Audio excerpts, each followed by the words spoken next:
सोच इस देश में अमन, चैन, प्यार, भाईचारा और संविधान को सुरक्षित बनाने का काम करना चाहती है। सरकार का जो रवैया रहा, मैं मानता हूं कि वो सही नहीं था।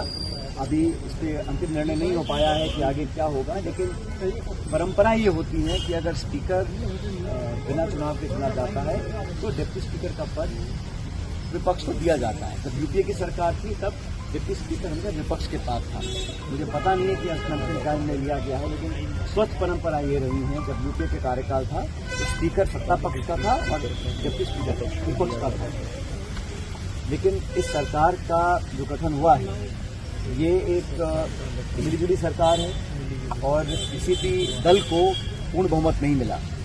और भाजपा जब चुनाव में गई थी तो 303 सांसद उनके थे, आज वो 240 थे, तो लगभग 65 सांसद बीजेपी के कम हुए हैं।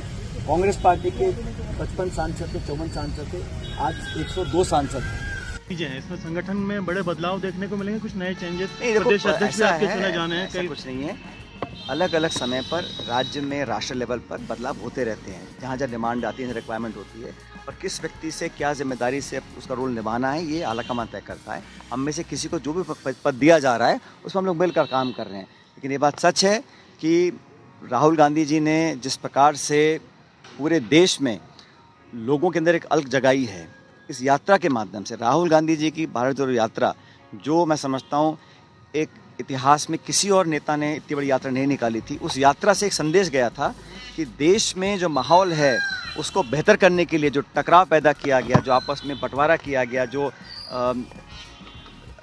दमन की नीति अपनाई जा रही थी, उसको लोगों को जोड़ने के लिए कांग्रेस कार्यकर्ताओं के माध्यम से पूरे देश भर में जो यात्रा निकली थी उसका बहुत सकारात्मक संकेत गया है।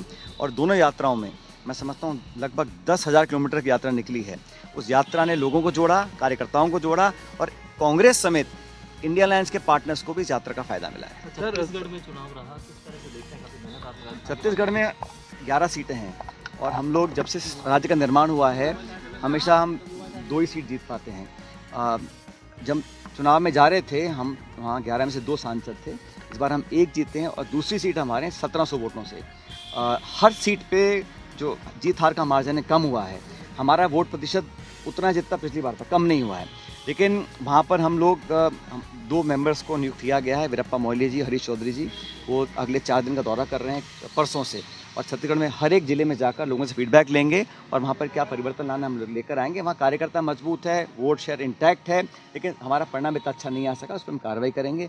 जिन राज्यों में हम लोगों की संख्या बल कम है वहाँ पर लगातार हम सक्रिय हैं, चाहे वो तेलंगाना है, कर्नाटका है, मध्य प्रदेश है, असम है, उड़ीसा है, उन सभी स्टेट्स पर हम लोग रिपोर्ट लेकर तुरंत प्रभाव से वहाँ पर चेंजेस भी लेकर आएंगे जो हमें लगता है कि अनिवार्य हैं और लोगों को और आगे बढ़ने का मौका मिलेगा। सर, क्या लगता है? एक आदिवासियों को लेकर बयान आया था, डीएनए